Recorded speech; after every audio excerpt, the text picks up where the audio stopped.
définissons le plateau Mont-Royal. Il est délimité au sud par l'avenue Sherbrooke. Ça s'arrête dans l'ouest à University. On monte, on fait un petit croche. Ce coin-là, c'est Milton Park. Hey, chez nous, MP, Marcel Pomerleau. Hey, c'est bien pensé pareil, hein, les arrondissements. C'est le fun. Tu choisis où tu restais juste à cause des initiales fitaient, toi? Ben oui, je crois que ça tombait bien. Et là, on suit l'avenue du Parc et on longe la montagne. Et les tam-tams, c'est juste de là. Là, à Mont-Royal, c'est un petit croche d'une rue vers l'ouest. Et après ça, on monte, jusqu'aux voies ferrées qui sont la limite nord. Ah, ça, c'est le Myland. J'ai habité là, moi. Le Myland. Ça marche pas pour les initiales. Et puis ensuite, on suit les tracts qui sont la limite nord, mais qui sont courbés 2 fois et qui deviennent la limite est, dans le coin de Frontenac à peu près. Ce qui vous donne un peu un plateau Mont-Royal qui a la forme d'un piano à queue désaccordé. Je trouve que ça lui va bien.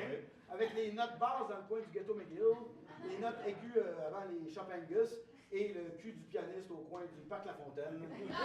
Voici le piano Mont-Royal. D'ailleurs,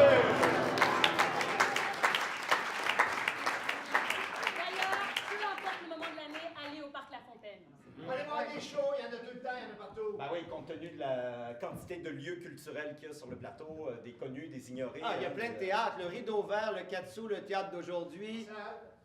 La Licorne, l'Espace Go, la Sala Rossa, la Casa del Popolo, le théâtre La Chapelle. Il y en a plein d'autres. Le mai, Montréal Art Interculturel. Avec des brumes. Oh, oui. Ah, oui. Le Mainline Theatre sur la main. Oui, c'est vrai. La Tulipe, Tulipe, oui, Robin Lancet, théâtre des variétés, La Poune. Il y a aussi l'école de danse sur Saint-Denis de ballet. Ouais. Ah, mais il y a 2 écoles de théâtre rivales. Le Conservatoire acrobatique de Montréal. Canada. Les couloirs du conservatoire sont noirs. Anna va au Panama. Gilbert a dit ciboire. Fille du conservatoire. Les annales de la nationale sont sales. Pamela va à Ottawa. Barack est en tabarnak. Ça, c'est un gars de l'École nationale de théâtre du Canada. Non, on niaise bien, là. On niaise, je niaise. Mais juste l'édifice, c'est impressionnant avec ces grandes colonnes. Hey, Fabien, la bibliothèque de l'École nationale, là, c'est une vraie mine d'or. Moi, la première fois que je suis rentré là, j'ai tellement figé. Comment ça? Ah, moi? Tipette qui reste à Sainte-Marthe sur le lac.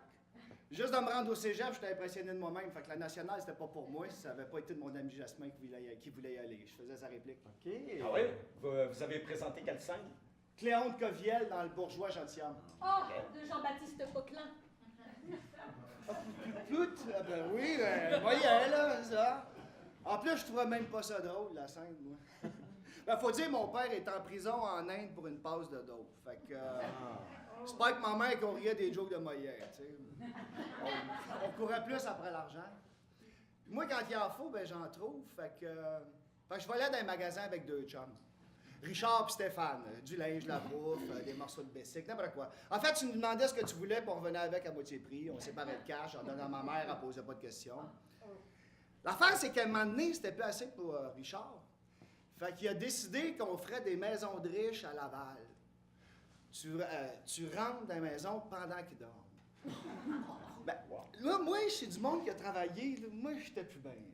J'étais plus bien. Hey, mon chum, il volait dans les poches du bonhomme dans sa chambre. On l'entendait respirer, le bonhomme, là, tu sais. Ah non, hey, méchante montée d'adrénaline. Sauf que la fin de semaine de l'audition, je suis pas allé voler avec eux autres, j'étais avec Jasmin, on se préparait. Puis là, je suis arrivé dans l'École nationale de théâtre du Canada. C'est là j'ai figé. C'est l'ancien tribunal de la jeunesse, ça? Oui. Avec des cellules en bas. J'ai figé bien raide. Je comprenais plus pourquoi j'avais fait tout ça. Je voulais juste retourner chez nous. Là, mon chum Jasmin m'a mis la main dans le dos bien calme puis m'a dit « On y va, mon ami? » Puis il m'a poussé vers l'avant. Il a gardé sa main là jusqu'à dans le local d'audition. On commence la scène, toi. Les 2 profs partent à rire. Michel Garneau, il a le nez sur la table, puis il rit, Marie Lavallée, il donne des coups de couche. Oh, c'est là que t'as compris que Molière était drôle. Oui. J'ai tout compris d'un coup, je trouvais plein de détails. On a fini la scène aussi, je pense que j'étais le même, je shakeais. Fait que là, Michel Garneau, il complimente Jasmin sur son travail. Il me dit vous, monsieur Dupuis, avez-vous déjà fait du théâtre? Moi, juste que vous voyez, je fige. Ouais. Il y aurait peut-être une place pour vous ici. Oui, dans les cellules là bas. Je pensais qu'il riait de moi. Mais non, il riait pas de moi. Fait qu'on est sorti de l'audition, on était en feu, toi. On voulait plus en retourner s'éteindre à Sainte-Marthe-sur-le-Lac. On voulait rester ici, sur le plateau, à Montréal, pas loin de l'école. Là, on est affamés, il y a un étudiant qui nous dit « mange ça, rien. » C'est ça qu'on a fait. Quoi? Qu'est-ce que t'as dit? Il a dit « Allez manger à Brasserie Laurier. » C'est ça qu'on a fait. J'ai mangé le meilleur spaghetti du monde juste parce qu'il était à Brasserie Laurier. Après, on est allé marcher sur la rue Laurier. Descend Papineau. On tourne à droite sur Mont-Royal. Rentre dans tous les bars, tous les cafés. J'ai goûté à plein de nouvelles bières, plein de nouveaux goûts de café. Je suis revenu à Sainte-Marthe-sur-le-Lac. J'étais un peu de même. Dans le dernier boss. Je rentre chez nous. Je vois ma mère assise bien droite dans le salon. Richard et Stéphane sont en dedans, ils volaient dans la maison. Ils se sont fait pogner. Le couple s'est réveillé. Ça veut dire que si t'avais pas été à ton audition, J'aurais été d'une cellule pour vrai. Ben en plus, on était acceptés, moi puis Jasmin, puis je suis venu m'installer à Montréal. ça t'a sauvé la vie. Oui. Hey! Tu serais jamais devenu chicoine dans Watatata! Ça aurait été tellement triste! Hey, mais t'aurais jamais rencontré ta blonde, t'aurais jamais eu ta fille, c'est ça. En fait, hier, le théâtre a sauvé ton âme avec sa chanson. Hier, le théâtre a sauvé ton âme avec sa chanson. Ah, peut-être. En tout cas, j'aurais peut-être été un chicoine pour de vrai, puis ça aurait été plus triste. Hey, le marmonneux, saviez-vous c'était qui? C'était qui? Roy Dupuis. Ah, boy, Roy! Hey, moi, je trouverais bien 400, 300 bières avec lui. Regarde, je m'appelle Dupuis, je vais te sauver. Moi. OK, là, on se calme avec Roy. Il n'y a pas juste Roy qui a marché comme artiste sur les rues du plateau. Hein? D'ailleurs, est-ce que vous saviez que le plateau était la plus grande concentration d'artistes au Canada? Ah ouais, au Canada. Oui, une personne sur 10. Il y a des artistes ailleurs au Canada. Écoute, la rumeur veut même qu'il y en ait en Ontario. Donc. Voyons. Et donc, le plus connu qui nous vient tout de suite en tête, ce serait qui? Michel Tremblay. Absolument, 46-90, Fabre, qui a pondu une œuvre monumentale qui se passe presque exclusivement sur cette rue-là. Est-ce qu'il y a d'autres personnes qui nous viennent en tête? Léonard Cohen. Jean Leloup. Jean Leloup. Louise c'est vrai. Forestier. Louise Forestier. Robert Charlebois. Oui. Plume la traverse. Pierre Lebeau, c'est vrai. Pierre Lebeau, absolument, Hey, c'est Jean-Marc vrai. Talbé. Jean-Marc Talbé. Claude Jutras. Oui. Louis Ferry, Carole Laure. Pierre Falardeau. Oui. Pardon? Gérald Godin. Pauline Julien au Carré Saint-Louis. Un autre au Carré Saint-Louis, qu'on appelait le poète du Carré Saint-Louis, Émile Nelligan, qui a habité longtemps sur la rue Laval. Devant la maison, on peut lire « Laissez-le vivre ainsi, sans lui faire de mal. Laissez-le s'en aller, c'est un rêveur qui passe. » Ça, c'est de la poésie. Chloé Sainte-Marie, Gilles Carle, au Carré Saint-Louis aussi. André Gagnon, Carré Saint-Louis. Ouais. Il y a Nelligan. Oui. Dany Laferrière, Dany Laferrière. c'est Maureen vrai. Forrester. Maureen Forrester. Ginette Renault. Oui. Habité Marquette, Guilford. Claude Gauvreau. Absolument. Ginette Renault, tu sais, point marqué. Oui, oui. Jean-Pierre Ferland qui restait juste un peu plus haut, un peu plus loin. Et en plus, Salut Chambord. Hey, il y a plein d'auteurs, là. Il y a une Naïm Katam, un des premiers écrivains québécois d'origine étrangère, des poètes, Madeleine Gagnon, France Théoret, Roland Giguère, le dramaturge Yvan Bienvenu. Oui. Il y en a plein, il y a plein. Mordecai Richler, qui a grandi rue l'Esplanade. Les artistes visuels. Christine Oui, Christine Bouillette. Paul-Émile Bordua, Marcel Barbeau, Pierre Armand Gauvreau. Vaillancourt, Armand qui se promène Vaillancourt. avec sa longue chevelure blanche dans le vent. Il y en a plein. Écoute, Jim Corcoran. Jim Corcoran. Bon, écoutez, on va quand même pas passer la moitié du bottin de l'Union des artistes. Là. Donc, il n'y a pas simplement des artistes qui ont habité sur le plateau. Hein. D'ailleurs, juste, je suis curieux, artiste ou pas, qui a déjà vécu ou vit sur le plateau? Déjà vécu. Oh! Quand même! Hey, c'est incestueux, comme ce soir. Non, mais là, attention, là, on tape des scores, là. J'aurais tendance à dire que 87,8% du monde qui a un lien avec le plateau. C'est exceptionnellement précis, Pascal. Oui, Moi, ça fait 25 ans que je vis sur le plateau, puis c'est presque toute ma vie, ça. Moi, ça fait 26 ans, puis c'est toute ma vie. Puis j'ai même ouvert un commerce, le Café Reine Garçon, du Lutte Saint-Hubert, en face du pied de cochon. Puis le loyer est vraiment cher, fait que venez me voir, OK? S'il vous plaît. Hey, moi, j'ai eu 5 apparts sur le plateau. Oui, 5, t'es stable. Pas tant, non. C'était où? Ben écoute, le premier, c'était 260. Ouais. Ah oui, il y a un beau plateau.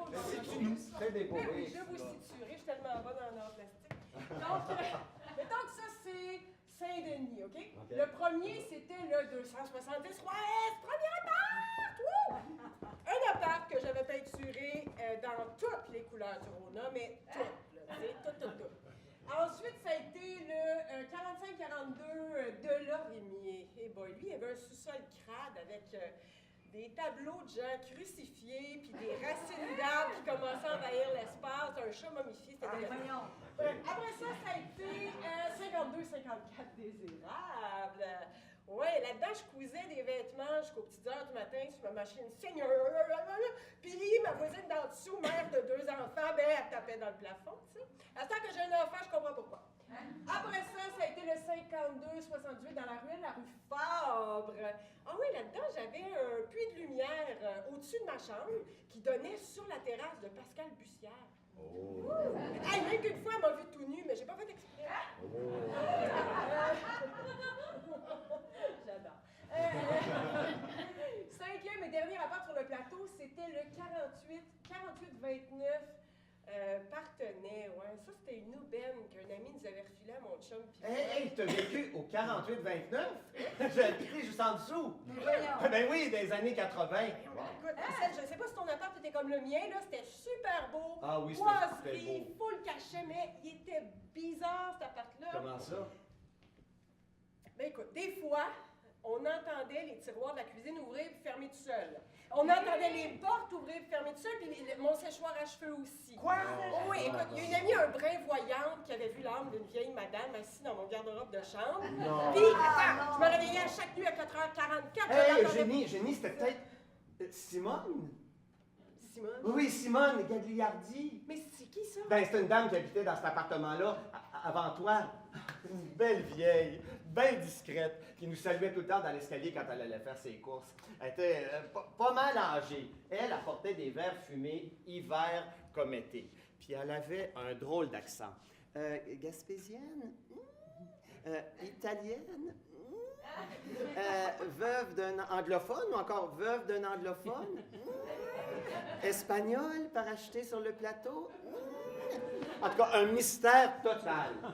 En 8 ans, je ne l'ai jamais vue en compagnie de qui que ce soit. Mais durant le temps des fêtes, on entendait des bossa nova puis des tunes des années 50 qui venaient de son appartement. Noël puis soleil, ça allait ensemble pour Simone. Tell me when you will be mine. Tell me quando. Marcel, il s'est passé quoi avec cette dame? Hey, quelque chose de bien spécial, mais je m'en souviens comme si c'était hier. 25 décembre 1988. Cet après-midi-là, je m'étais dit, tiens, je vais aller souhaiter Joyeux Noël à Simone. Mais cette année-là, par exemple, je n'avais pas entendu Quando. Donc, je cogne. Pas de réponse. Je vais voir mon voisin qui, lui, connaît son numéro. Il l'appelle. Rien. Bizarre. On est un peu inquiet, donc on décide de téléphoner à notre tour au proprio qui, lui, vient ouvrir la porte de l'appartement de Simone. Hey Chantal, c'était un jour de Noël avec un soleil extraordinaire. Devant nous, il y avait des anges en marbre sur la table à café, des Pères Noël en chocolat, une pochette de disques de Frank Sinatra, Fly Me to the Moon, un vieux tourne-disque, un verre de vin renversée sur le beau tapis blanc du grand salon, puis Simone, morte.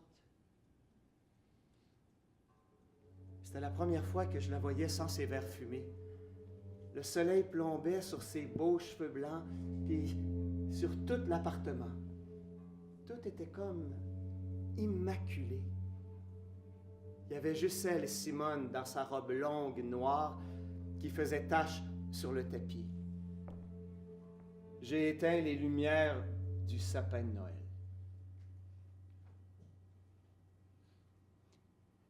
Ce qui est le plus triste, puis le plus bizarre dans cette histoire-là, c'est que personne n'a réussi à retracer quiconque aurait été des parents ou bien des amis de Simone. Personne, Fabien. C'est la curatelle publique qui s'est occupée de tout. Nous autres, ses voisins, ben, on s'est cotisés pour qu'elle soit inhumée au cimetière Mont-Royal puis pas enterrée dans une fosse commune. Je pensais pas qu'à Montréal, on pouvait mourir tout seul dans son appartement sans que personne s'en rende compte. Ben oui. Ça a l'air que ça se peut. Mais toi, Marcel, tu t'en es rendu compte? C'est vrai, je m'en suis rendu compte. Puis aujourd'hui, là, quand je passe sur Partenay, je pense à elle. Puis ce qui m'en revient en regardant au 3e étage, à la fenêtre de son appartement, c'est... Tell me when you will be mine. Tell me quando we can share a love divine. Please don't make me wait again. Hey, Claude, Robin, tu connais ça? C'est beau, ça. Oui, tu connais ça? Ouais. You will say yes to me. Tell me quando you mean oh my darling, tell me when. Every moment's a day. Every day seems a lifetime. Let me show you the way to a joy beyond compare. To have the darkest side. Tell me quando le temps passe vite pour toi. Oh my darling, tell me when. Every moment's a day. Every day seems a lifetime. Let me show you the way. La mia vita senza te. Dimmi quando tu verrai. Dimmi quando. Say it's me that you adore. Oh, I adore you. Oh my darling, tell me when. Oh my darling, tell me when. Oh my darling,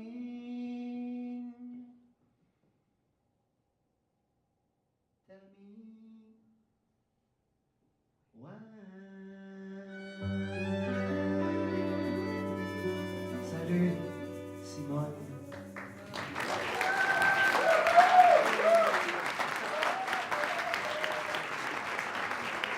Hey, vous vous rendez compte, le fantôme de Simone Gagliardi a réussi à tous nous faire chanter une bossa nova. Quando. Hey, en parlant de fantômes, est-ce que vous saviez qu'il y en avait un dans la licorne? Non. Oui. C'est une tradition, ça. Toi, théâtre, on le fantôme. Oui, c'est vrai ça.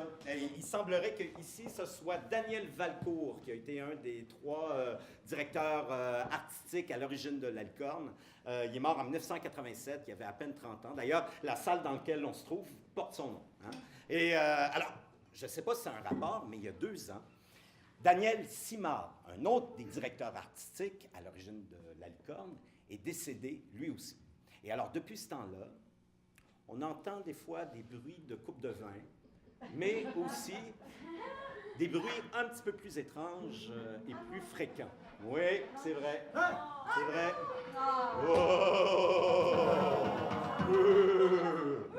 C'est une blague. C'est sûr que le fantôme s'appelle Daniel. Il n'y a pas de doute là-dessus. Non, là. ça, c'est Puis sûr. le troisième directeur artistique, il va bien? Oui, Jean-Denis Leduc qui est en pleine forme. Mais toi, Eugénie, t'as pas déménagé à cause d'un fantôme? Ah, non, moi, ça m'aurait fait plaisir d'élever mes 4 futurs enfants avec un fantôme. 4 enfants. Tu veux 4 OK. enfants? Ben oui. Ah oui, je les aurais appelés Laurier, Mylène, Marie-Claire, puis Jean Chiard. Ah, Jean Chiard. Ouais. Ah non, moi, j'aurais fait du crochet, mais féministe. Tu sais, j'aurais reprisé mes couches en bambou lavable éco-responsable. J'aurais siroté le kombucha artisanal du coin. Je vous dis, là, j'aurais tout fait pour être une vraie maman du plateau. Wow! Moi, j'avais même pas le temps de me laver les cheveux. Hey, mais moi, j'aurais eu le temps, puis j'aurais même fait mon shampoing moi-même. Mais je comprends pas. Dis-moi donc, qu'est-ce qui est arrivé? Ben écoute, on a fait un premier bébé, je l'ai accouché, on l'a ramené à la maison, on s'est déneigé une place de stationnement, puis on est tombé dans le coma jusqu'au prochain boire. Quelques jours plus tard, alors que je suis perdue dans la contemplation de mon mini laurier, ça cogne à la porte, fait que du pas léger et gracieux d'une fille qui a un périnée déchiré au 4e degré. Oh, moi, j'ai pas déchiré. Hey, bravo! Hein? Je dis de même. C'est doux. OK, mais qui est quand même fière d'avoir pris une douche l'avant-veille. Je vais répondre. Mais c'est pas un ami qui vient nous porter de la sauce à spag ou bien ma belle-mère qui vient faire une brassée de lavage, non. Non, c'est mon propriétaire qui vient nous annoncer qu'il va reprendre l'appart puis faire semblant de l'habiter pendant 1 an, le relouer l'année d'après 4 fois plus cher. La phrase classique. Je suis donc en tabarnak! Dans un pyjama trop petit pour moi, des scènes de l'école, il est jusque dans le dos tellement en asti de en train de regarder mon univers s'écrouler comme dans un mauvais film d'apocalypse. Tu sais, comme on n'a pas 1600$ par mois, nous autres, à mettre sur un autre 3,5 infesté de rats ailleurs sur le plateau, je suis devant un constat violent, là. Il va falloir que je déménage à Mont-Saint-Hilaire. Puis mon beau laurier, ben, il va s'appeler Bruno. Est-ce que le plateau s'est rendu juste pour les couples sans enfants, les familles de PDG, les Français, puis ceux qui ont eu la brillance de s'acheter un duplex en 1980? Le plateau est victime de sa popularité. C'est un ancien quartier ouvrier qui s'est embourgeoisé, puis ça continue. Hey, Eugénie, l'appartement d'enfance de Michel Tremblay, là, sur Fabre, 7,5. Il était 12 là-dedans dans le temps. Ben, aujourd'hui, cet appartement se loue 2450 $ par mois. Hey, ça vaut avoir été rénové, là, à un moment donné, il y a une limite, tu sais. Mais c'est ça le problème, en fait, c'est que la hausse des loyers est en train de chasser les artistes. Mais on le dit depuis le début que c'est le quartier des artistes! Tu sais, là, moi, là, j'ai besoin d'un minimum d'espace. J'ai pas les moyens d'être locataire sur le plateau, encore moins propriétaire. Fait que c'est quoi la solution à part vendre mes enfants? Il y en a-tu qui sont intéressés? Non. Ben c'est ça, la solution, c'est de m'en aller. Ben, il y a une Une d'habitation, Pat. Ah oui, ben Ah ouais, mais ça, faut que tu sois patient. C'est ça, Très c'est patient, ça. très chanceux. Mais d'ailleurs, est-ce que c'est arrivé à d'autres personnes de se faire évincer de son appartement sur le plateau? Oh! Deux personnes! Juste 2 personnes? Mon Dieu, je le prendrais personnel. Mais qu'est-ce qui est arrivé, madame? En fait... Ben, ça faisait juste 17 ans que j'habitais là, 17 ans. devant le parc La Fontaine. Et puis, le propriétaire du triplex a décidé qu'il faisait une demande à la régie pour une modification de logement. Ah non. Alors, on est obligé de partir. Et puis, l'année d'après, c'était devenu 3 condos rénovés qu'il a vendus à 1,5 million par étage. C'est ça. Classique. OK. Classique. Puis est-ce que vous êtes resté sur le plateau? À 4 portes de là. À 4 portes? Puis vous allez lancer des roches dans les vitres? Ben, je fais le maloc, il n'y a aucun choix. OK. Les petites poupées vaudou avec des... OK, parfait. J'avais c'est compris cocktail molotov. bon. Oui. Puis, oui, il y avait une personne ici, ça? Oui, là-bas. Oui, vous aussi? Vous voulez que je raconte ça? Je vais pleurer.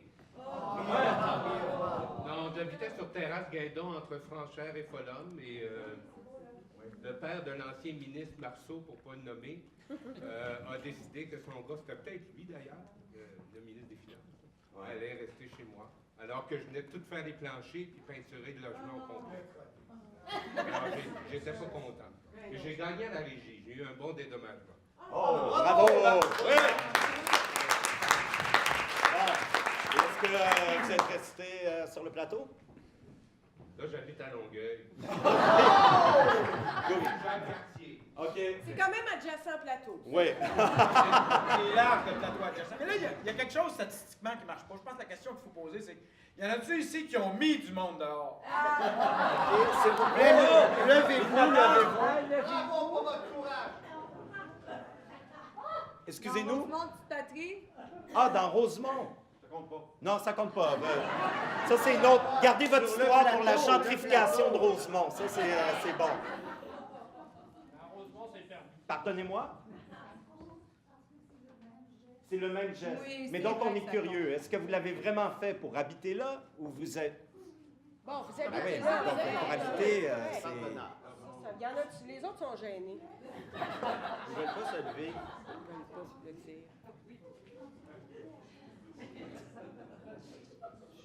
Pour habiter là. Bon, ça, c'est normal. On va pas vous lapider ce soir. Non. C'est une blague. Hein?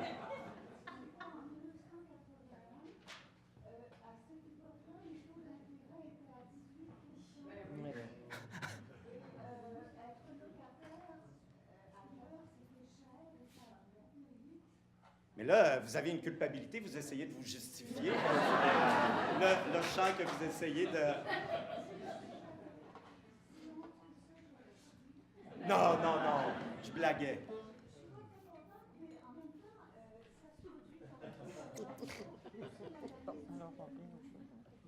Mais gardez votre histoire pour Rosemont, madame. On vous offre une carte de billet pour Rosemont.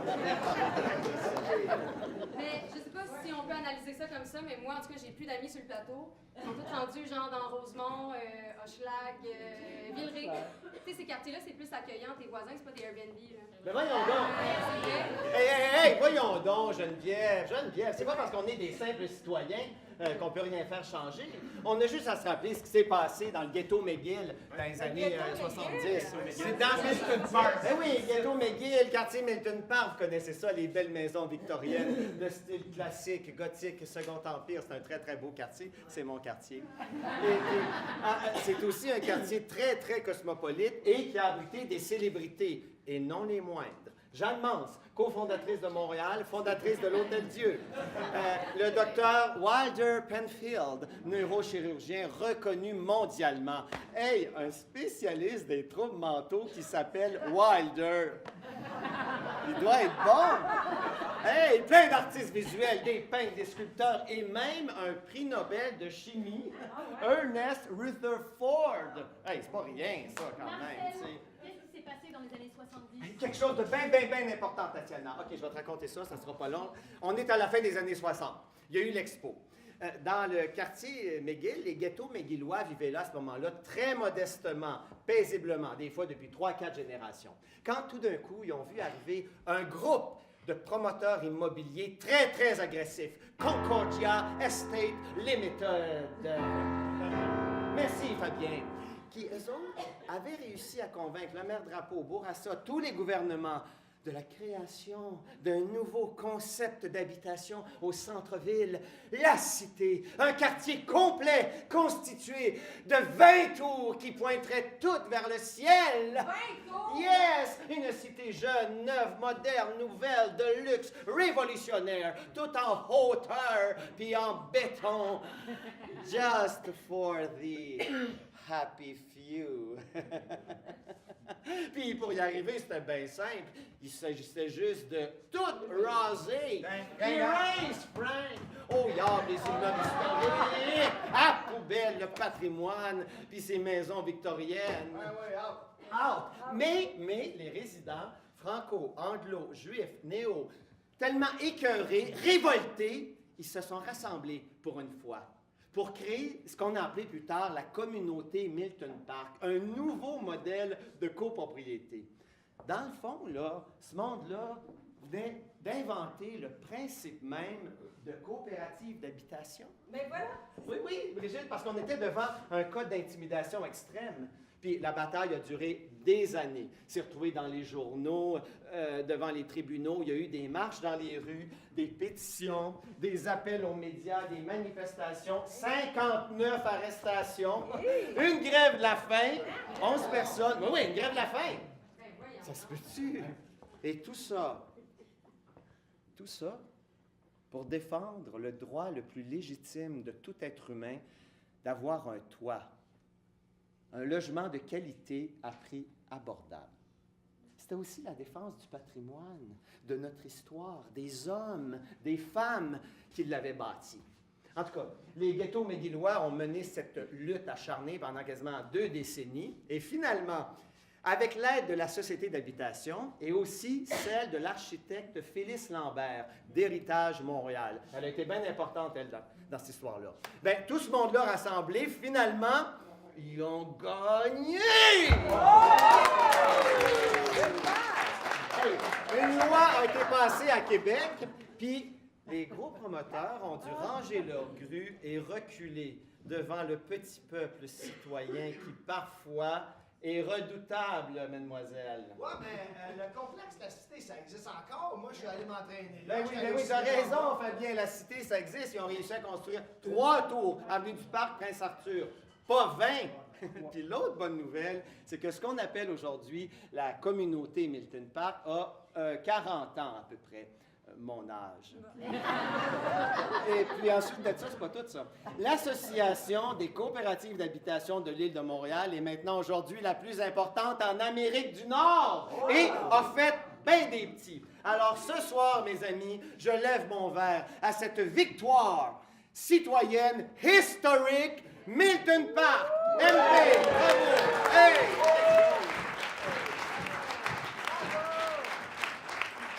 Marcel, c'est exactement le genre d'audace un peu rebelle qui fait que le plateau, c'est un quartier qui est admiré partout à travers le monde et pourtant, il est détesté au Québec. Oui, Brigitte, c'est vrai ça. Non, c'est vrai. Moi, au début, quand je disais que je vivais sur le plateau, la réaction c'était « Ah, chanceux, ça doit être cool de vivre là. » Depuis une dizaine d'années, là, c'est rendu gênant. Ah, et quand la question arrive, là, je réponds, tu sais, de toi, tu viens de où? Là? Je réponds toujours de Montréal. Dès que le ton réponse finale, là, pour éviter qu'il y ait une question supplémentaire et que je finisse par être obligé de répondre le plateau. Là, il y a toujours un petit silence après, un malaise. Il y a même un gars qui m'a dit une fois « Ah, t'as l'air correct pareil. » T'exagères, François. Ouais. Non, te niaise pas. À écouter le reste du Québec, là, on jurerait que le plateau, c'est juste un repère de bobos déconnectés, de Français qui se tiennent entre eux autres, puis de rues défoncées où tu veux surtout pas aller parce que les moyens, il n'y a pas de stationnement. Ben, c'est quand même un peu vrai, là. Tu sais, Marc Labrèche et Anne Dorval ont réussi à faire 40 épisodes sur des bobos déconnectés. Quand je sais qu'il y en a des bobos déconnectés sur le plateau, je reste à côté de la maison du rôti. Je les vois, là. Avec le petit sac à la maison du rôti tous les ans, là, mais tu sais, ils ont fait tant d'épisodes là-dessus, c'est parce que c'est rendu le seul sujet safe en humour au Québec. Bitcher la supposée clique du plateau qui, dans les faits, a plutôt l'air de venir de Saint-Lambert ou d'Outremont, là. Jusqu'à la matricule 728, là, tu sais, qui parlait d'une platonienne du nowhere. Comme si on venait tous de Pluton. C'est rendu haineux. En part de ça, là, le monde qui vit sur le plateau, tu vois bien que leur cliché du plateau, il est pas correct. Ils viennent pas souvent, ils savent pas de quoi ils parlent, tu sais. Parce que le cliché du hipster anglo barbu avec une casquette de concours de pêche à l'Achigan, puis une trottinette solaire, puis qui parle pas d'un mot de français, là, c'est pas le plateau, ça c'est le Myland. Le Myland, c'est sur le plateau, tu l'as dit tantôt. Oui, il est dessus, Tatiana, mais il n'est pas représentatif de. Ah. Oui. Comme le Québec est une anomalie dans le Canada, le Myland en est une dans le plateau Montréal. Non, c'est vrai, quand tu regardes ça, là, le plateau Est, c'est représenté par Michel Tremblay, un super indépendantiste qui est reconnu pour avoir affirmé l'identité québécoise moderne. Puis le plateau Ouest, là, le Myland, là, c'est Mordecai Richler, un super fédéraliste qui est reconnu pour avoir haï l'identité québécoise moderne. Poignés dans le même quartier, un à côté de l'autre. Dis-moi où tu trouves ça ailleurs dans le monde sans guerre civile. Pour l'instant. L'arrondissement Plateau-Mont-Royal, là, dans le fond, c'est 3 quartiers collés ensemble avec de la colle à friction. Mais c'est fascinant que le plateau suscite autant d'émotions à travers la province. Moi, je me demande quand même pourquoi. On dirait que toutes les affaires dérangeantes qui sont arrivées au Québec ont commencé ici. Tu sais, quand tu regardes le Joie au théâtre de Michel Tremblay, c'est arrivé ici. Quand tu regardes aussi en 76, l'élection de Gérald Godin qui battait Robert Bourassa, c'est un tremblement de terre. Ben oui, hey, le poète l'emporte sur le premier ministre économiste. François, on verrait plus ça aujourd'hui. Marcel, là, tout est encore possible, là, franchement.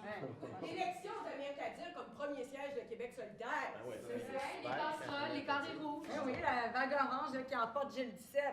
Écoutez, ça s'est passé longtemps, mais ça nourrit quand même les clichés. Le seul député communiste de toute l'histoire du Canada a été élu sur le plateau. En 1943, Fred Rose. Oui, quand même. Tu dis le seul député communiste, tu veux dire le premier? Parce que là, on a Ferrandez. Il y en a qui trouvent ça, là. C'est lui qui a écrit la chanson I Did It One Way. Dans le fond, là, on entretient une relation d'amour passionnel avec notre quartier. On l'aime de tout notre être, puis 2 secondes après, on l'haguit. Exactement. Ça, là, c'est comme le parc La Fontaine. Moi, là, c'était mon lieu préféré. Avant. Oui, je sais pas si vous avez remarqué ça, vous autres, au parc La Fontaine, ils ont fait une expérience, il y a une couple d'années, très, très édifiante expérience, d'ailleurs. Et ils ont remplacé presque toutes les vieilles poubelles par des super poubelles intelligentes. Ah oui! J'ai jamais rien vu d'aussi stupide. Quand la poubelle est pleine, là, il y a une petite lumière qui s'allume pour nous dire à nous, citoyens, qui ne sommes pas aussi intelligents que nos téléphones, et encore moins que la poubelle devant laquelle on se trouve, je suis pleine, je clignote, c'est pour ça que tu ne peux plus ouvrir ma petite portière. Même, c'est une bonne idée. Les gens qui font le ménage, ils peuvent voir de loin si la poubelle est pleine ou pas. Ça économise l'essence de la voiturette. Le problème, Tatiana, c'est que quand la petite portière s'ouvre plus, qu'est-ce que le citoyen non intelligent fait? C'est vidange à côté. C'est ça, madame. Il laisse ses vidanges, ses déchets, immondices et sacs à marbre à terre, à côté de la poubelle très intelligente, qui, elle, bronche pas, mais clignote toujours. Puis ça sent bon. Parce que vois-tu, ma belle Tatiana, la deuxième poubelle, qui doit avoir quelque chose comme un bac en recyclage de l'UQAM, se trouve à être à l'autre bout du parc. Puis elle aussi est pleine de marde, pas clignote. Parce qu'entre les deux poubelles surdouées, qui coûtent un bras aux citoyens non intelligents que nous sommes, étant donné qu'ils ont enlevé toutes les vieilles poubelles pas modernes, puis pas assez intelligentes, les poubelles niaiseuses, ben, il y a rien! Zéro open bar, nothing at all! En anglais et en français, madame. Oh, moi, ça me rend fou! Calme-toi, tant que c'est fait pour relaxer. Hey! R2D2, c'est pas de l'intelligence artificielle dont on a besoin, c'est de l'intelligence municipale, sacrement! Juste un petit peu de gros bon sens, peut-être! Oh non, moi j'en ai jusque-là, j'aboute, je clignote et je clignote, Respire. Brigitte, le parc La Fontaine, c'est le poumon qui fait respirer le plateau! Puis il se trouve que c'est un vieux poumon de 144 ans! Puis comme nos vieux, ma belle Brigitte, ben il faut les aimer, les écouter, leur demander c'est quoi leurs besoins, les respecter. Peut-être, tu sais! Oh non, OK, respire. J'ai chaud, je vais chanter Quando une deuxième fois. Oh, relax, Non, j'en peux plus. Le parc, c'est pas rien que ça, là, les poubelles, commande, là, l'été. Ben oui, mais c'est pour ça que je te raconte ça, Brigitte, je l'aime, le parc. Oui, c'est ça, l'été, là, hein, c'est tout ce qu'on veut de l'eau, le parc nous offre tout ça, là. Hein, quand même les adultes sont contents d'aller se râper le cul à barboteuse. Hey, moi, j'habitais pendant 6 ans à côté du parc. Puis, je vais te raconter quelque chose, OK? L'été, là, quand il faisait chaud, on ouvrait la porte d'en arrière et celle d'en avant, mais quand il faisait vraiment trop chaud, là, ben pour mieux dormir, mon chum et moi, Marcel, on faisait quelque chose que je sais plus trop si on oserait faire encore aujourd'hui. Je sais pas si ça va te calmer les nerfs, Marcel, mais en tout cas, check it out. Te rappelles-tu des nuits quand on dormait sur le balcon? Installé au bout d'un rue quartier.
bon vieux temps.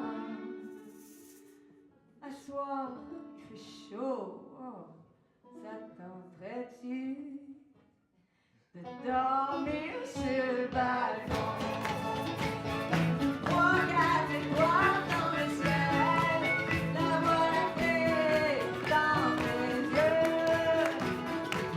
Moi en inquiète, toi en colère, mais heureux, te rappelles-tu des nuits quand on dormait sur le balcon?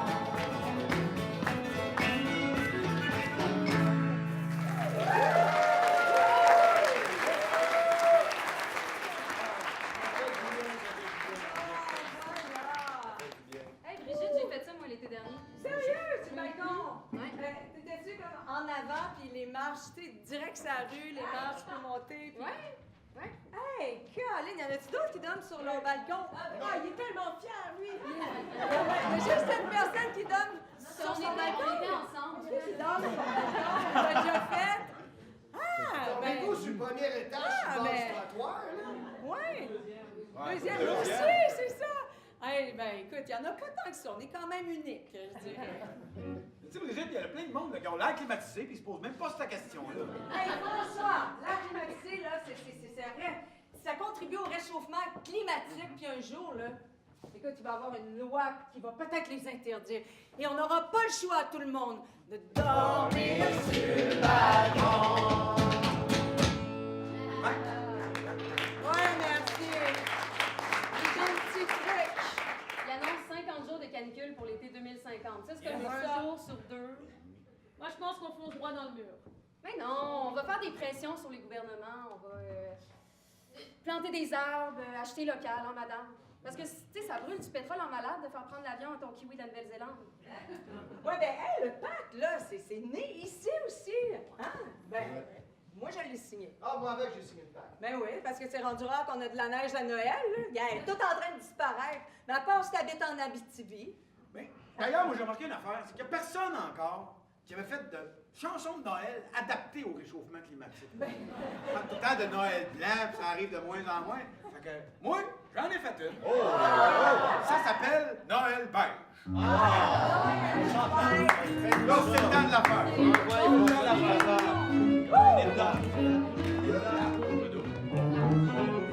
Pas de neige, Noël beige, sous la pluie, Noël gris. Où sont passées les neiges blanches et Noël de mon enfance? Elles sont parties en fumée, on le sait. C'est pourquoi désormais pas de neige, Noël beige, sous la pluie, Noël gris. Et c'est toujours la même recette qui nous casse les noisettes. On court les magasins, les pieds dans la gadoue pour les derniers joujoux. Mais pas de neige, beige, sous la pluie, Noël gris. Et l'on ne voit pas l'ironique que tous ces cadeaux de plastique ils sont justement ce qui fait qu'aujourd'hui nous chantons sous la pluie. Noël beige, sous la pluie, Noël gris. Alors pour sauver la planète, ma chérie reste tombe sous la couette. Et passons toute la journée habillés en mou. Un joyeux Noël.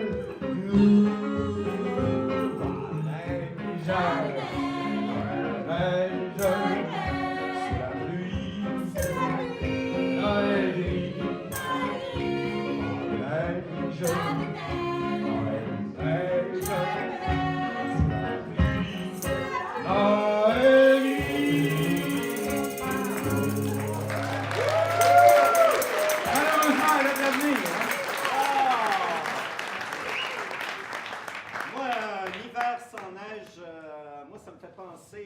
chanson sans notes. Ah, je suis sûre qu'à un moment donné, on va finir par s'ennuyer de nos chars, pognés des bancs de neige. Ah, puis on va s'ennuyer des pousseux de char, puis de la fraternité des caves à mousseler. Non. Moi, mon plaisir hivernal suprême, là, c'est d'aller à la Bénerie sur Mont-Royal, juste à côté de Saint-Denis. Ah oui, c'est On a là. d'autres des fans ici, hein? Ah, C'est ça, c'est là qu'ils ont tourné le film Le Matou. Oui, oui, exactement, c'est là qu'on a tourné le Matou. Le petit bin beige dans la graisse de bin, là. C'est sans doute le plat le plus satisfaisant en ville, dès qu'il fait en bas de moins 20. Non, pas besoin de réconfort. J'aime ça, des bines, moi. Mais c'est un monument, hein, la binerie. Absolument. Écoute, c'est le symbole par excellence de la québéquitude profonde en sol montréalais. La dernière fois que je suis allé, moi, il n'y avait personne. Ça va bien, parce que la dernière fois que tu es allé, ça devait être fin des années 90. Ben oui. Parce que, oui, dans ce temps-là, je restais proche, fait que j'y allais souvent, puis effectivement, ça avait tout le temps l'air d'être sur le bord de fermer, il n'y avait plus grand monde. La clientèle était assez âgée, tu sais, l'horaire d'ouverture avait l'air de celui d'une banque, où j'y allais à chaque fois en me disant que c'était ma dernière chance, tu sais. J'étais sûr que le local de la Bénerie, à un moment donné, se ferait avaler par un commerce d'avenir comme la boîte noire en face, tu sais. La vie est pleine de surprises, hein. Là, j'ai déménagé plus dans l'est, dans le coin ici, puis je peux aller pendant un bout. Puis à un moment donné, en plein mois de janvier, je sors du métro Mont-Royal, la petite bourrasque, là, tu sais, d'un porte en haut, là, à moins 314. Me souffle à l'oreille que ça serait donc bon, des petites bines bien chaudes et bien grasses. Fait que j'arrive à la binerie, puis je rouvre la porte. Qu'est-ce que je vois? Rien! À cause de l'hostie de buée dans mes lunettes quand tu rentres. Mais là, dès que je défroste, je me rends compte, c'est parce que la place était rendue pleine de monde. Des jeunes, des Français, des hipsters anglo. La binerie était rendue in. J'en ai presque eu de la brume dans mes lunettes, Ginette. Puis le gars, ce qui est beau, c'est qu'il s'est adapté à la nouvelle clientèle. Tu sais, à ce temps, quand il entend, mettons, il entend un accent français, ben le matin, il va proposer le menu petit déjeuner, puis le midi, le menu déjeuner.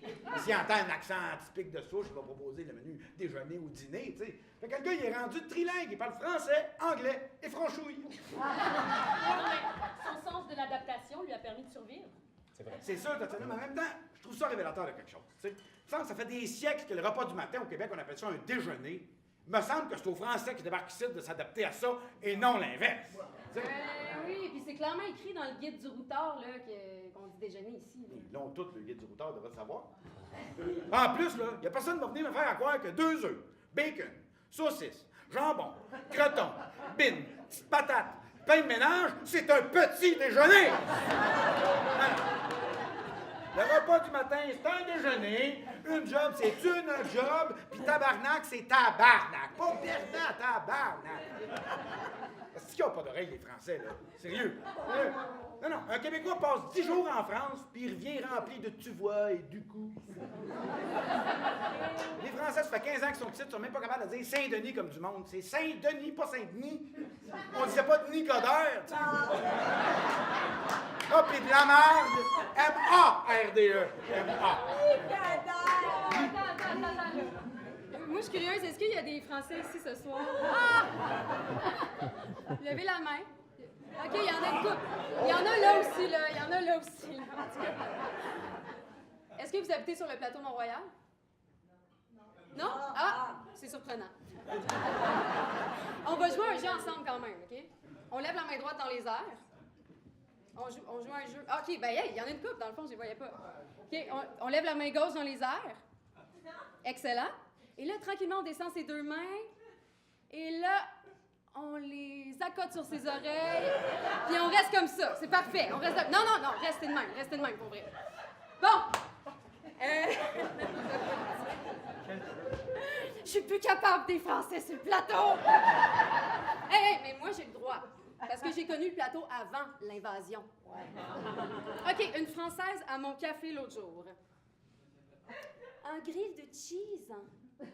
Oh non, vous voulez plutôt dire une tartine? Non! Tu sais, si j'avais voulu dire tartine, c'est ça qui serait écrit sur mon menu. Ici, on parle bel et bien de l'appellation très répandue de grilled cheese. Tartine, une tranche de pain, grilled cheese 2. OK! Yes! Geneviève, tu y vas un petit peu fort. Non, mais gars, si chez eux, avaient appelé ça une tartine, ben tant mieux, mais ici, on appelle ça un grilled cheese. Non, mais là, elle voulait peut-être juste s'informer, je sais pas. Non. Parce que si j'avais senti dans son ton qu'elle voulait juste être sûre de commander le bon sandwich, là. J'aurais fait une belle description grilled cheeseau tartinesque, tiens. Mais j'ai plutôt dénoté dans son ton un désir de m'apprendre la vraie appellation de ce délice que je vends au Café Reine Garçon, 611 du Lutte-Est. Puis c'est ça qui me gosse. Est-ce qu'ils sont pédagogiques, hein? Ah, mais savez-vous c'est quoi la pire espèce de français? Hey, je vais dessus, là. OK, c'est le touriste fraîchement débarqué. Ouh, le touriste français, hein? Ce colonisateur qui sillonne le monde pour aller emmerder chacune de ses colonies. On dirait qu'il y a toujours un petit ton de... C'est grâce à nous, tout ça! Il débarque ici, puis il nous trouve cute! Mais un cute rustique. Hein? Tu sais, un peu plus, il nous garoche des pinottes, là, comme aux écureuils, qu'il trouve tellement mignon au parc La Fontaine! Allez, sois pas gêné! Le petit Québécois! Non, non, regarde, on dirait qu'ils viennent ici avec la mission de nous civiliser. Je demande juste un peu d'introspection. Non. Je suis pas d'accord, là. Je généralise, hein. Là, regarde les beaux spécimens. Regarde à quel point ils sont extraordinaires. Non, mais regarde comment elle a l'air sympathique. Levez-vous, madame. Regardez tout le monde. Mais hyper souriante, puis aussi, c'est incroyable. Entre nous, est-ce que vous donnez des peanuts aux Québécois? Maxime, c'est toi, tu donnes des pinottes aux Québécois? On donne des cacahuètes.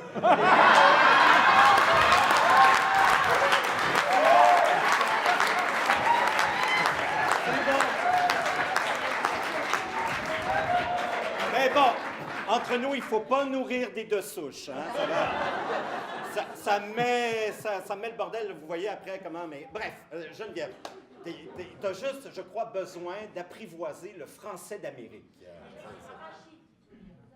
Les arachides, oui, c'est vrai. Mais tu sais, apprivoiser le français d'Amérique, là, je l'ai fait, Pascal. Oui. J'ai été en couple avec une Française. 2 semaines! Hey!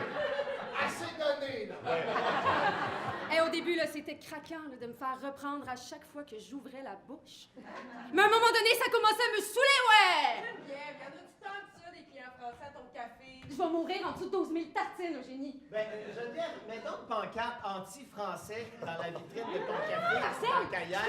je peux pas! C'est eux autres qui me font vivre! Ils sont fidèles, les Français, ils se rassemblent, ils viennent chez nous en gang, ils se commandent la totale, ils mettent de l'ambiance dans la place. Puis pour le type, on les a tellement envoyés promener sur le fait qu'ils typent pas qu'à cette heure, ils typent trop. Bon, OK, ça fait changement de l'étudiant en fin de session qui tète une tisane pendant 4 heures. OK, c'est bon. Vous pouvez récupérer vos mains. Tout ça pour dire que j'adore les Français.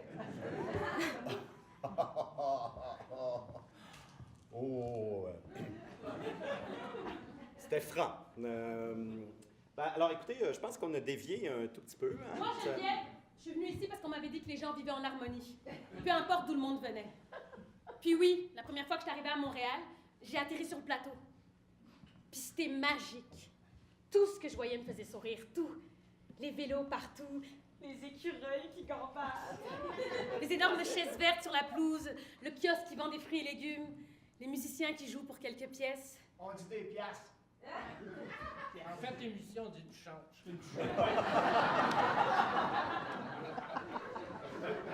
Tout le monde que je croisais me souhaitait la bienvenue. Je me sentais comme dans un Walt Disney. Tu sais, La Belle et la Bête, la chanson du début. Bonjour, salut la famille. Bonjour, embrasse-moi. Vous connaissez pas cette chanson? Je suis dans l'autobus, je descends, je remercie le chauffeur, il me souhaite la bienvenue. Je demande mon chemin à un passant, lui aussi me souhaite la bienvenue. Je suis dans un café, la serveuse me resserre, je la remercie, elle me dit bienvenue. Ah, je savais pas que ça voulait dire de rien. Ça m'a pris 3 jours. Pendant 3 jours, j'ai pensé que vous étiez les gens les plus accueillants du monde. Je vois même décrit sur un mur 7h30 du matin, métro de Montréal. C'est plein d'immigrants. Ça se lève de bonne heure, ce monde-là.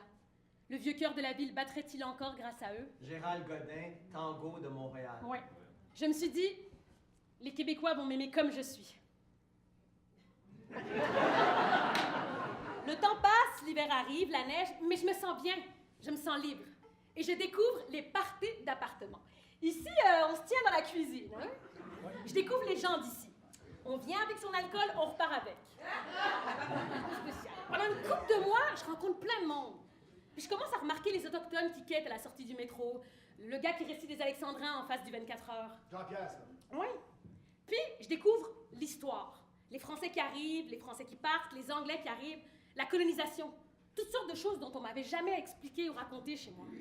Puis un jour, j'ai dans un café, puis je demande un pain au chocolat, et la serveuse me dit « On dit une chocolatine ». OK. Un autre soir, je suis dans le métro, puis j'entends que c'est l'horreur, le plateau, qu'il y a juste des maudits français. OK. Puis à un moment donné, un monsieur me dit « J'haïs les Français. J'haïs votre culture. Vous devriez toutes crisser votre camp chez vous. » OK. C'est là que j'ai réalisé que je souriais moins qu'avant. Mais je comprends. J'ose plus dire que je vis sur le plateau. On m'accuse d'être un colonisateur français conquérant qui est venu acheter les beaux appartements puis qui vit entre eux comme à Paris. Je fais attention à ma manière de parler. J'ose plus dire ce que je pense, puis pour mieux m'intégrer, ben, je commence à bitcher comme vous. Tu sais, à parler sur le dos du monde, parce qu'ici, on n'aime pas trop le conflit face à face, hein. On aimait quand le monde se bouche les oreilles. Puis là, je suis en party, puis j'arrête pas de me défendre. Oui, j'adore la culture québécoise. Je lis des livres québécois, Michel Tremblay. Oui, j'adore la bouffe québécoise, la tourtière, le pâté chinois. Oui, j'écoute des films québécois, Xavier Dolan. Puis à ce party, tout allait presque bien. Je commençais à passer inaperçu. J'arrivais à faire quelques diphtongaisons. Puis là, quelqu'un me dit « Hey, la française!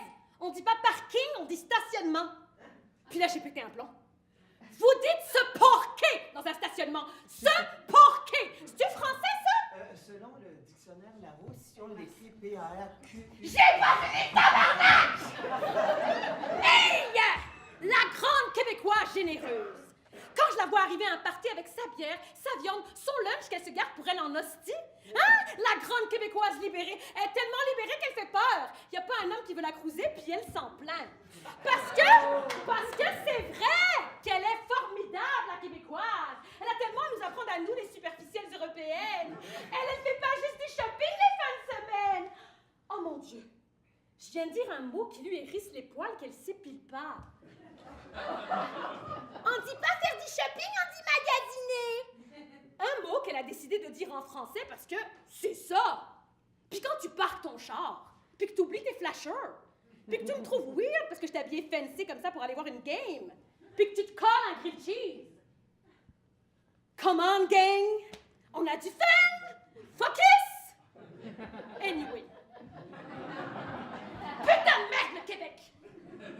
On m'avait dit que t'étais ouvert. Tu parles comme si tous les Français descendaient de l'aristocratie. Comme si tous les Français étaient pareils. Le pire, c'est que je suis même pas français, je suis belge! Puis tu sauras, François, que les Québécois non plus n'ont pas d'oreilles. Français, belge, suisse, vous savez même pas faire la différence. Mais moi, je suis plus qu'un accent. Pourquoi vous n'êtes pas capable de parler d'autre chose?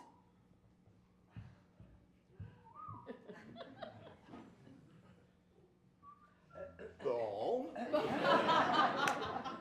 Joyeux Noël, tout le monde. Écoutez, j'ai comme l'impression qu'on a eu notre lot de conflits cette année. On pourrait peut-être faire un effort pour aller vers l'autre avec un A majuscule.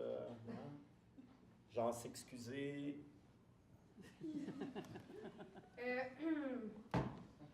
Je m'excuse, Tatiana. Je l'aime, Jacques Brel. Je sais qu'il est à vous autres, Jacques Brel. Merci. Puis les frites aussi. Il n'y a pas la poutine. Hein? Regarde, Tatiana, moi aussi, là, je suis un gros cliché sur pattes, là. J'habite sur le plateau, je suis Gwyn, j'ai un café Third Wave, puis je fais du théâtre documentaire. Des clichés? On est tous des clichés. Oui, c'est vrai ça. Regarde, c'est juste que quand j'étais petite, ma maison, c'était une dompe. Tu sais, il n'y avait pas de boutique chic, il n'y avait pas de resto cher. J'allais au Mont-Royal Hot Dog, à la boulangerie La Bruxelloise, puis au DEP sur Bienville, qui me vendait des clopes, même si j'avais 13 ans. C'était cool. Je sais pas, le monde, il parlait mal, mais c'était beau. Puis le monde, il travaillait fort pour rien. Je sais pas, je m'ennuie peut-être juste du plateau sur lequel j'ai grandi. C'est sûr, s'adapter à une nouvelle réalité, c'est pas facile. Que ce soit parce que ton pays change ou parce que toi, tu changes de pays. Mais moi, je suis née au Congo. T'imagines à quel point c'est différent d'ici? C'est clair. Moi, là, je m'ennuie des hivers à 35 degrés. Des parties improvisées. Chez nous, là, le monde est dans la bulle de tout le monde, puis on se sert quand on veut. Ouais, ici, c'est pas tout à fait le Mais tout le monde fait des efforts pour s'adapter à l'autre. C'est juste que l'autre, des fois, il s'en rend pas toujours compte. Oui, c'est vrai ça. Puis, écoutez, moi je propose une chanson là, hein, pour fêter. Moi j'ai la chanson parfaite pour ce moment-là. Pour dire que malgré tout ce qui nous achale de l'autre, on ne l'aille pas. Ouais, les petites françaises. Un hommage, mesdames. Les petites françaises qu'on voit sur le plateau. Elles sont mignonnes avec leur sac à dos. Leurs souliers neufs, leur pull au vert, c'est quelque chose dans leur manière, leur posture un peu princière, qui fait qu'on les spot aussitôt. Quand je m'approche, curieux de vérifier cette impression de mon instinct premier. En un seul mot, putain, à chaque fois, c'est confirmé. Les petites françaises ou belges, elles sont partout, là n'est pas le problème. Il est ailleurs, mais tout juste à côté. C'est ce français, le mari de madame, dont madame s'est encombrée.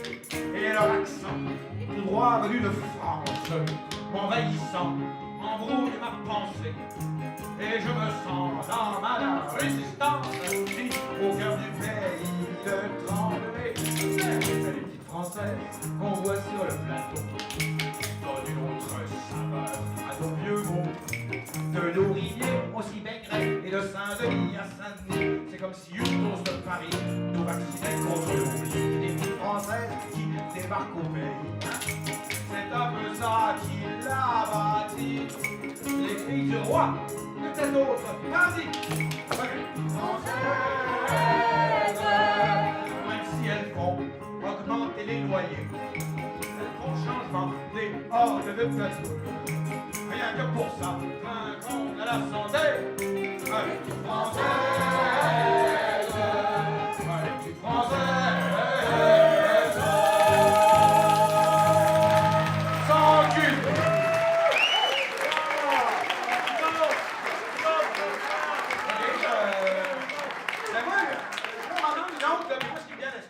C'est la tradition des chansons grivoises.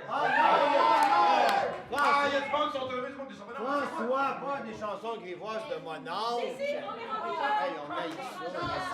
Tatiana, tu connais rendu là et je suis d'accord, Marcel, tu ne respectes pas ton folklore. Parce que moi, c'est très ancré dans ma mémoire. Quand c'était le temps des fêtes, on avait toujours passé quelques jours à la maison. Ma mère a grandi en campagne, puis on se retrouvait de trôler de cousins et de cousines. Puis là, le soir, tout le monde poussait sa petite chanson. Puis quand, à un moment donné, la soirée était rendue assez avancée, c'était le temps, nous autres, les petits, d'aller se coucher dans les chambres en haut, des fois compter 3-4 de large dans le même minute. Puis là, ça, c'était le signal pour que les bonhommes se lâchent avec le chanson cochonne. Mais je sais pas s'il y en a qui ont, sûrement, il y en a qui ont connu ce genre de maison-là, mais tu sais, il y avait des trous dans le plancher. C'était les anciens trous de tuyaux de chauffage. Là, il avait enlevé ça, puis il avait mis des pastilles en fer forgé. Ça permettait à l'air de circuler. Mais ça permettait aussi aux paroles de chansons cochonnes de circuler. Fait que là, on était là, les cousins, cousines, toute l'oreille collée à l'ancien trou de tuyau, à écouter mon oncle qui chantait des chansons à répondre, fait que c'était facile à apprendre. Puis même si on ne comprenait pas les mots que ça voulait dire, on les apprenait par cœur. D'abord, une chanson à répondre, ça aide, mais en plus, quand tu es un petit, là, et que tu sens qu'un mot est interdit, tu l'apprends tout le temps du premier coup, hein? Fait que le lendemain matin, on scandalisait les matantes en leur chantant tout croche les chansons cochonnes qu'on n'était même pas supposé d'avoir entendu. Magnifique tradition. Puis une des pires que j'ai jamais entendues, c'est une maison qui chantait ça, mais là, il y a peut-être des jeunes, là. C'est parce que c'est pas seulement grivois, là, c'est hardcore, OK? Je vous avertis, là. C'est vraiment, là. Hey, François, là, je ne pas personnel, mais moi, je vais aller prendre un verre à votre santé. Arrête de drink! Bon, quand même, je tiens à dire que connaissant François, les personnes qui sont cardiaques, ce serait peut-être un bon moment pour aller prendre de l'air ou un petit verre. Ou, en tout cas, si vous avez les oreilles frileuses, allez faire un petit pipi. Hein, ou je vous rappelle le marché de Noël, les t-shirts, disques, décors, éléments de décor. Ou, écoutez, auquel va se rajouter Il y a des photos magnifiques qui sont dans le corridor qui viennent d'un livre d'histoire sur le plateau. Et il y a quelqu'un qui va venir nous vendre son livre maintenant, donc bientôt. Et si vous décidez de rester pour écouter la chanson, OK, attendez, rewind, je reviens. On se fait 20 minutes de tune, vous faites ce que vous voulez, vous restez, vous partez, on se retrouve ici dans 20 minutes. Est-ce que ça va tout le monde? Oui! Oui, excellent! Qu'est-ce qu'il ne faut pas faire pour les assurances, hein?